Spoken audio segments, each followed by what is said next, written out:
So let's look at an example of using a text file and finding some information from that text file using Python. So one place you can go on the internet to get text files, and there's lots of places you can go on the internet to get text files, CSV files, different kinds of data. You can get Wikipedia dumps. You can get there are different free data sources, from the government, from universities, where they have different data sets that are just available for public use. You can also get books. You can get all different kinds of books that are out of copyright from a website called Project Gutenberg, and you can kind of search for some different books. We're going to look for Dracula's book by Bram Stoker. This is out of copyright, so we can actually get this book as a text file. So what we're looking for is the plain text UTF, and we're going to download it as a zip file. And here's what we're going to get. We're going to get a zip file that we're going to extract. And in that zip file is the text file of the Dracula book. And let's say we want to take a look through this book and maybe see how many occurrences of a particular word there is, or do some sort of other processing. The first thing we need to do is get rid of anything that we're not really interested in.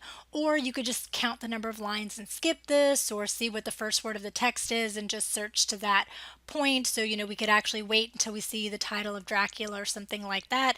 I'm just going to get rid of anything that I don't need at the top. And then I'm also going to take a look at the bottom, because Project Gutenberg also adds on a lot of extra things. So we're looking here for the end, and we're going to get rid of all of the excess information here at the bottom. That's not an actual part of the book itself. And so what we have left is actually the book itself.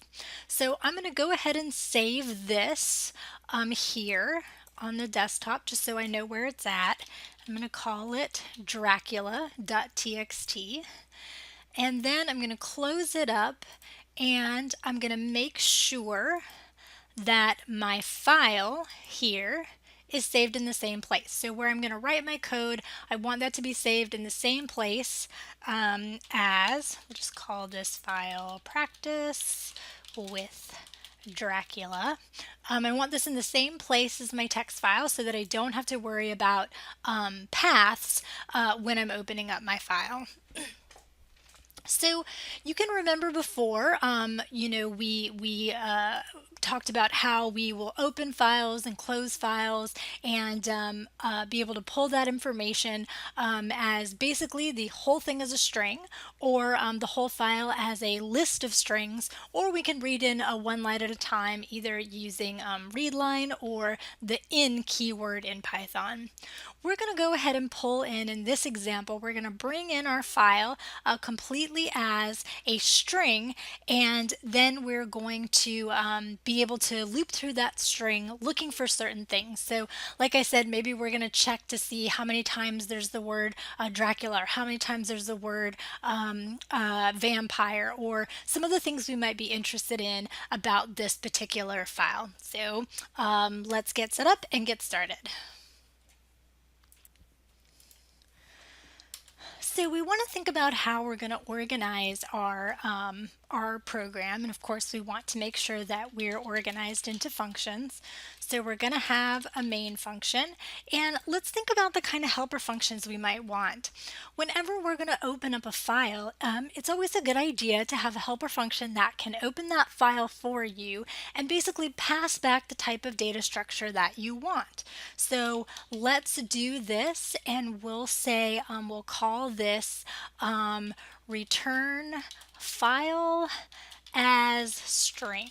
So this is basically going to take a file, and we'll send it a file name, and this function's job is going to be to open up the file and return the entire contents of the file as a string. Then we'll have our main function, so that's going to be passed back. We'll call this function in main, and then we'll have a variable that's going to hold the entire contents of our file as a string, and then we'll be able to do whatever kind of processing we want. And so maybe we'll have a function that's called count word occurrences. and I don't even know how that's spelled, so let's just call it an O. We'll count word O.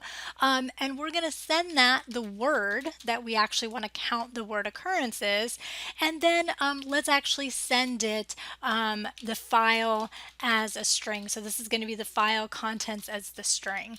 So let's just start with these. So right now we're going to create a function that is going to get us our file for us, and then is going to check for different words. And in main, what we're going to do, one of the things we're going to allow the user to do is let the user pick a word to count the number of occurrences. And I really don't know how to spell occurrences, so we're just going to guess the number of occurrences until they want to quit. So this program is actually going to count the number of whatever words the user is interested in looking at until they want to quit. And so of course we also want to have some sort of welcome so the user knows what's going on. Print welcome, and we can just write this up real quick. We'll say print welcome to the Dracula by and I don't know how to spell Bram, B-R-A-H-A-M. I think we'll double check that before we actually give it to anybody. Word counting program, and then we might give some more information to the user.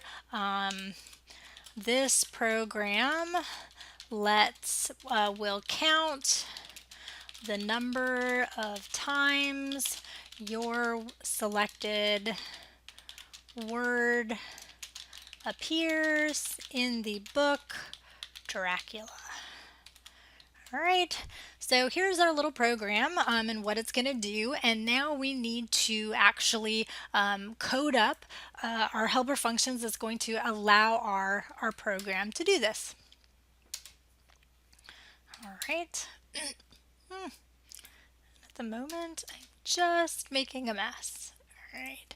And it's always good to put comments in here. So this is just a helper function, prints welcome instructions. This program here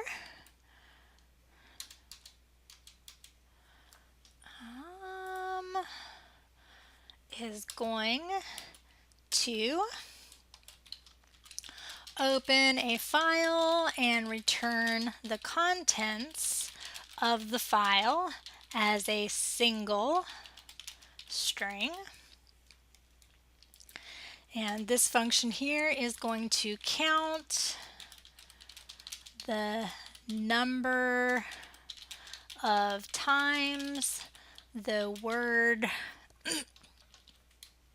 we'll say a word, appears in a string. All right, so let's run this and just make sure we don't have any syntax errors. We don't. So everything's stubbed out. We've got our welcome function ready to go.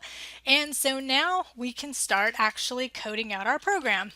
We know the first thing we're going to do is print the welcome, and we need to make sure that we have a call to main, because main is where we're going to start our program. And we can either code up main first with dummy functions as helper functions, or we can code up the helper functions first. Let's go ahead and do our helper functions first. All right, so let's start with our return our file as a string. So we're passing in the name of that file. We want to open it, and we want to read the contents of the file object that is created when we open up the file.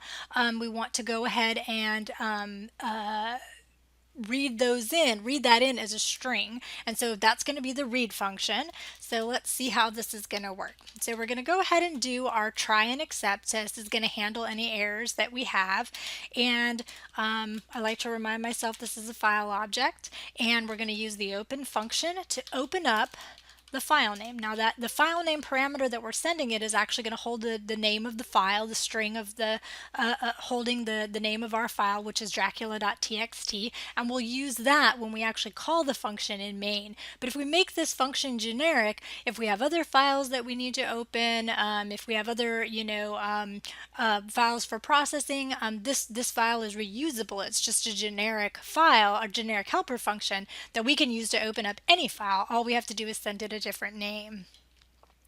So we're going to handle if we have a IO error, then we're going to print problem opening file, and any other error we'll just handle with the generic except statement, and we'll just print non-file opening related error. All right, and then once we have hopefully our file opened and saved into the file IO object, we'll have a file string that we're going to actually take our file object and call the read function on this file object to pull the entire contents of the file as a string. And I have one error already. I did not specify that I want to open up my file in read mode. I need to make sure that I let the open function know, am I opening this file for reading? Am I opening it to write to it? Am I opening it to append to it? So we want to specify the mode that we want to open it in. So once we've finished reading our file, then we can go ahead and close it. So we have our file object, and we want to go ahead and close that up so that we basically want to tie up any loose ends. You don't want to leave a file hanging out open in the wind, and so now we have that closed. So once we've done that, we've got our file string, and we can go ahead and return this file string to the calling function. So let's see if this is going to work. In our main function, we're going to go ahead and we'll call this file string, and this is going to be equal to return file as string, and we're going to send it our dracula.txt file, and then let's print our file string. Should be very long. All right, let's see if this works for us. This program will count the number of times, and it has to think a lot because it's a pretty big file, but here we go. It went ahead and printed our entire file for us, so it works. We now have, with this code, all of the contents of the dracula.txt file saved as one single string that is the entire book of Dracula saved into this file S of string variable. So now we can use that. So let's say we want to count the number of instances of a single word.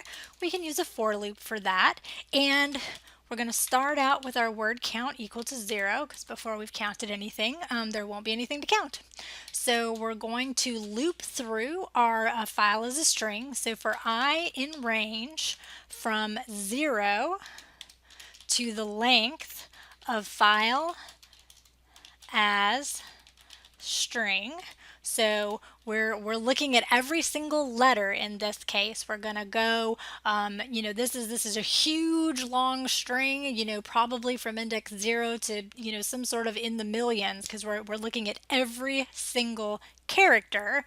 And actually that's not exactly what we want to do, because we're looking at each character. We want to actually look at each word. So we're going to have to separate before we do this. We're still going to need our for loop, but before we do this, we're actually going to want to take our text file and turn it into what is called a bag of words. So let's look at here in our our desktop. We'll go here, we'll go to desktop, and let's find our Dracula.txt. When I open this up, we can look at this here, and we see, we can probably use spaces to go ahead to some extent, and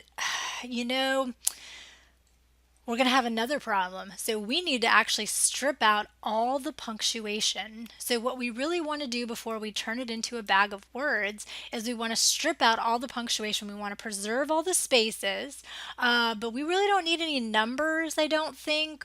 We can keep the numbers if we want, but let's go ahead and get rid of all the punctuation. So this is, we're processing our text. We're actually preparing our text for doing some text analysis is what you would call this. This is a little bit of actual text mining, kind of very basic, but it's still text mining. So to clean up our data and get it ready to actually look at, here's why we have to do this. So let's say I want to count how many times I have the word instant. Well, the word instant with a comma after it is different than the word instant with a space after it.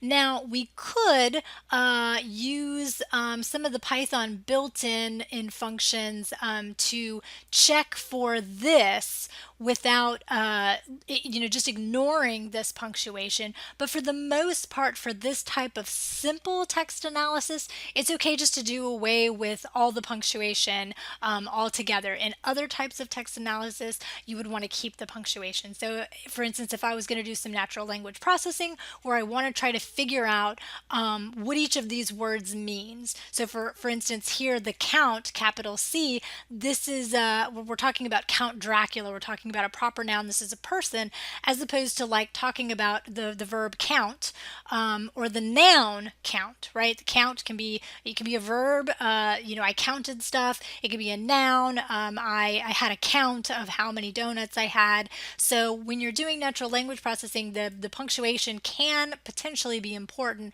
for you to tell where a sentence begins and a sentence ends, so that you can do some mapping of trying to figure out what are your verbs, what are your nouns, what are your adjectives, and that will help you figure out what the words mean, since most of our words have more than one meaning. Many of our words have more than one meaning. So in our case, we're doing some simple text analysis, so we're going to go ahead and get rid of that punctuation. And once we get rid of the punctuation, we're going to use the .split function to actually turn this one single string into a list of words. All right, so let's close this up. Let's go back to our code, and so we return this file as a string. Okay, so here we want to count the number of times the word appears in a string. We're just going to go ahead and do the processing in here. But before we can count, we're going to go ahead and put this into a list. Actually, let's make a new function to strip punctuation. So let's do helper function that strips punctuation from a string, and we'll call this strip punctuation,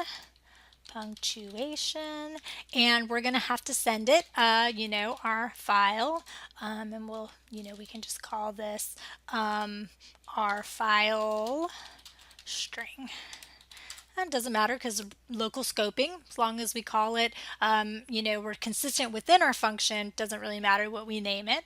So the way this is going to work is that, so here we don't actually want to do, well, we can do return file as string, that will work. So we're actually going to return, we're going to get Dracula.txt, we're going to save that into file S, and we're actually going to send this to count word. But the first thing count word is going to do is it is going to call, we want to get string with no punctuation, and we're going to get that by calling strip punctuation with our file as string So this, we're going to use a helper function within a helper function to actually do the job of stripping all the punctuation before we send this to dot split to actually get our list of words. And we'll call this list of words. And once this comes back from that function, we should be ready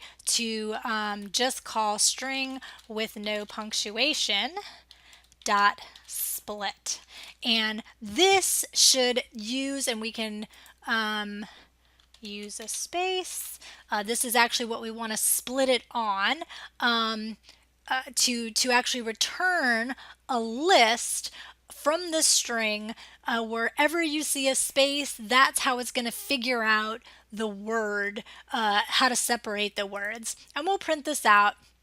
Let's just go ahead and get rid of that at the moment to make sure that it actually works. Once we get list of words, once we get this function actually working, we can't test this. So up here to get this working is we're going to have our new string. So this is going to be a string with all of the punctuation removed. We're going to start it out as an empty string, and this time we do want to look at every single character. So we're going to say for I in range from 0 to the length of file string. So this is the string that we are sending it, and this is the string that comes from the text file, and it's one single string of the whole text file that has everything in it. It's got all the punctuation. It just has this entire file here that is dracula.txt. All of this is now one string held in when we did it here, we opened it, we put it was saved into file string, we returned that was saved into file S, and then we've sent that to count word, saved it into file as string, and that's actually now what we're sending to strip punctuation. So file as string gets saved into file string, and now we're actually going to loop through character by character, and we're going to say that if file string sub I dot is al num,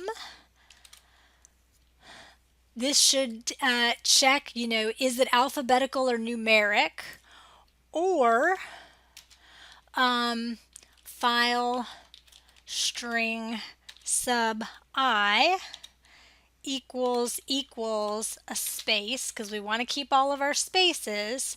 Then we're going to add it to new string plus equals file string sub I. Then we're going to return new string, and then we should send that to dot split, and then that's going to be saved in list of words, and we should actually get a list of words out of it. So what we're doing here is we're checking if it's alphabetical or it's a number, then or it is a space, we're going to save that to the new string, and then we're going to return that new string. So that should have anything that is not alphabetical or numeric. Let's see, in this case, so we didn't actually call it here in main, so we need to do that. So we're actually going to call count words with our file S, and let's see. Here's what happened last time. It just printed the stuff that was in main. We forgot to put the function call in there. So let's see. So we've got a mistake here. Count words, file S. Count words is not defined. Shouldn't be count words. It's count words O. Although actually count words kind of sounds better. Let's do that. Okay, let's run this. Okay.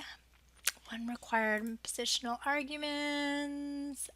So even though we don't have anything to count yet, we do just have to count. We just have to put something in there. So I'm just going to put an empty string so that it has, so we're calling for 2 arguments, because eventually we're going to be counting some words. We need the word to actually count.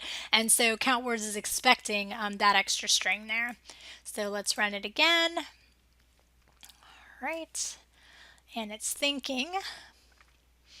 Python can be fairly slow because it is an interpreted language. And we're dealing with a pretty big file.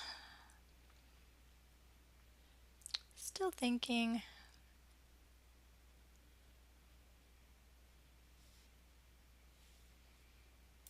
Still thinking. All right, let's see what it's going to do. This is the exciting part, or the boring part.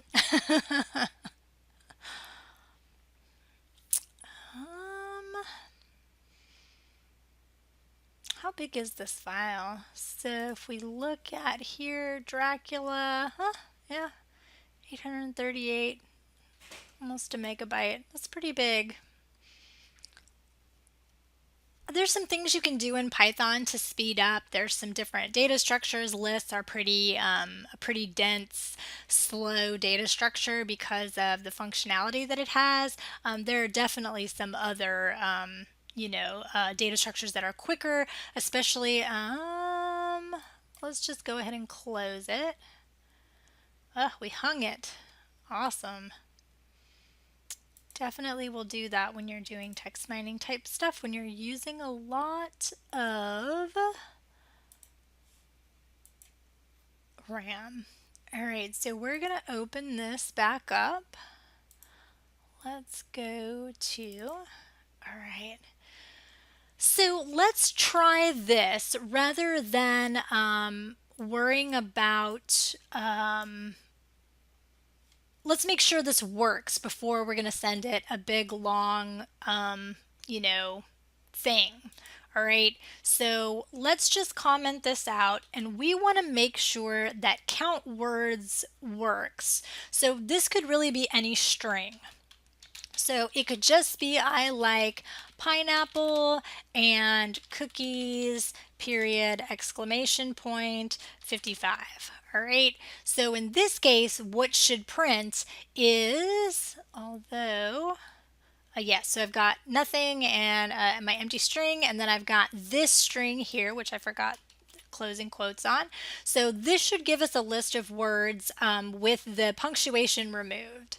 So if we've done this correctly, all right, so it works. So we've got I like pineapple, and so we have a little bit of a problem, random numbers that are in there, but as long as they're separated by spaces, we should be okay, because you probably won't find many things like this. You might have 55 cars, period, and in this case, when we run it, what we should get is I like pineapple and cookies, 55 and cars. So this gives us our bag of words. This gives us our each of our words separated as an element in a list. So now I can search for, let's say the user wants to know how many times the word and is there. I can actually just search through this list.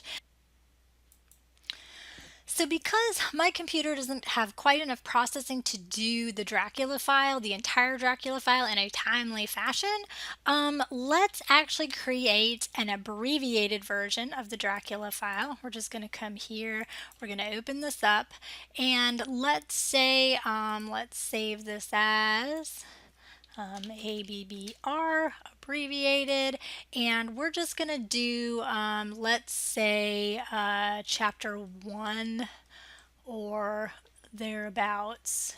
Let's see. This is going to be a very long file. Let's do edit, select all. Can I just keep, okay, here's what I want to do. Let's just keep a good chunk of this. If I can find chapter, haha. All right, so let's cut this, and then we're going to do edit, select all, delete all of that, and then I'm just going to paste in chapter 1. So now what we're going to do is we're just going to search this abbreviated version, which is just chapter 1, and we'll leave all of this, or we can say your selected word appears in and we'll say in Chapter 1 of the book Dracula. Just so we're not dealing with so much data, Python is an interpreted language and it's really slow at processing. So normally what we would do is we would actually do our counts here once we've actually done this kind of processing and we've done this sort of split, we actually do the processing to count it. We would go through and create a dictionary of key value pairs where the key would be the word and then the value would be the number of words that it occurs in. And we would process that and we would save that and then we would use that to do the searching, because once we pull the file in, which is going to take a while, then I've got to strip all the punctuation, which is going to take a while. Then I want to split it into a list of words, which is going to take a while. Then when we go through to count, we actually have to, we're searching through word by word. This is all very inefficient. We have a lot more efficient ways of doing it, but we have to walk before we can run. We've got to crawl before we can walk. So we need to see how to do it the simplest way, which is often the least efficient way, though not always. But in this case, it's the less efficient way, but it is the easier way to understand how it's actually done. All right, so in this case, and I do believe I capitalized that, but this should run now a little bit quicker. Still not going to be super fast. And here we go. So in chapter 1, these are the words, and as we can see, we do have a little bit of a problem because we have some cases where is stuck with next to import and things like that. And there are some ways that you can handle that, and it's still thinking, so it's not going to let me do anything. So for the moment, we're not going to worry too much about it, but there are nice, neat ways of handling that where you could look at, when we're doing this processing here, before you add it to the new string, you would check whether or not it was a period. Well, actually, you check beforehand. If it's a period, you could say or file string sub I equals a period, exclamation point, or any other ending to a sentence. And then instead of just adding it directly here, you would do another check to see if it's a punctuation. Then you would add a space instead of that particular punctuation, which really just counts for, let's go ahead and add that. That's actually not that much. So we're adding it if it's alnum or it's a space, we're adding it directly. We can say if file string sub I equals a period or file string sub I equals an exclamation point or file string. Actually, we could probably just do an else. Let's do that. Else, if it's any of our punctuations, I guess it could even be dashes and stuff, we're going to go ahead and do that. We're going to say that we're just going to add it as new string plus equals a space. And I think that's going to help. It's not going to completely fix, but it's going to help with some of those places where you saw two words crammed together where you had a piece of punctuation. So hopefully that will fix it. We'll print out our list of words to see, but let's actually get to where we're counting and searching. So now we have this list of words. We can now search through. We can say for I in range 0 to the length of list of words. And in this case, now we're going to have our word count, and we're going to say if list of words sub I dot lower, and we're going to make it all lowercase so that we can handle uppercase, lowercase discrepancies, is equal to word dot lower. We don't know what the user is going to input, so we're going to match up our cases.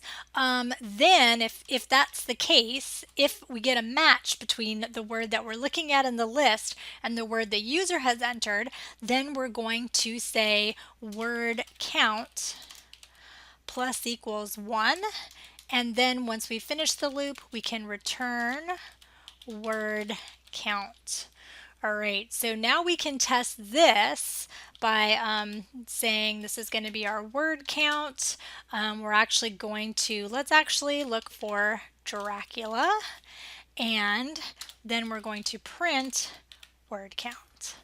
All right, let's see if we have a working program here. And we have 6. So in chapter 1, Dracula appears 6 times. So because we weren't printing it out, it goes much quicker. And then instead of actually giving it the word directly, now we can get the word from the user. So we can say our word is going to be equal to input, enter the word you would like to search for. There we go. And now the user, now I can search for whatever I want. Let's say I want to search for the word vampire. There's 6 vampires. Let's make sure we can get some other number besides 6. Let's look for garbage. Uh-oh. All right, so for some reason, this is counting 6 every single time. So list of words sub I is equal to our word that we've entered. Oh, this is because I never actually changed this, so it's counting Dracula every time. Haha. All right, easy fix. All right, so here is, sorry, our word. So now we're not searching for Dracula anymore. We should be searching for the word the user input. So now let's check vampire. There's only 1. And now let's check something I'm pretty sure is not there. 0. Awesome. So now it's actually working, and so you could modify this code here in main to make it so the user could enter words over and over again until they hit quit. So you could just use one conditional to check for that. Basically, you would have the word here, and you can really just kind of do that. You only need to do this once, and then you could put the while loop in here, and it would start out, you'd have that first, and then you've got to make sure to set and update it. So I'm going to leave that for you to do, to modify this program so that you would actually be able to enter words over and over again until you quit. You can also check on your computer if you have a little more processing power than I do. You don't have to use just chapter 1. You can use the entire book and be able to count it and actually be able to process that a little bit better. I might actually be able to do that now that I'm not printing it. We can try it. I still think it's going to be pretty slow, but let's check it out. Oh, all right, let's see. I'm going to search for, let's see, Dracula, and this should be the whole book. So as long as I'm not printing it, I can handle the whole book. So in this case, I made it work on a smaller segment of text. Once I know it works on a smaller segment of text, I'm pretty safe that it should work on the whole book. And there should be 35 instances of the word Dracula in the entire book, Dracula by Bram Stoker. And you can search for other things. You could count vowels and count consonants and count exclamation points. You'd have to do some modifications to the code, but those should be some interesting things for you to practice on. All right, happy programming.